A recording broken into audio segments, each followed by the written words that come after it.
ఇప్పుడు ఏమైంది? ఏమైందంటారు ఏంటంటే శ్రీవారి పరికమని కేసులో కోట్లు దొబ్బేశారు. ఆ దొంగతనం ఎవరు చేశాడో మాకు తెలుసు. అరెస్ట్ చేస్తామంటే సెటిల్మెంట్ అంటారేంటి మీరు? అయినా అరెస్ట్ చేసి ఏం చేస్తావా? అరెస్ట్ చేస్తే ఏమొస్తుంది నీకు? ఆడు మనోడే కదా. ఇది కాదండి ప్రజలు కోరుకునేది.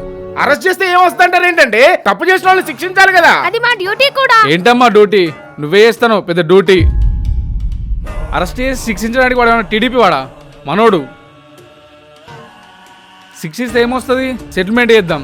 ఇంతకీ ఎంత చోరీ చేసింది? $9 అండి. $9 అంటే ఎంత? $9 వర్త్ 72,000 ఇండియన్ కరెన్సీ. చూస్తావే దొంగతనం చేసావా? ఇవో ఇదిగోండి.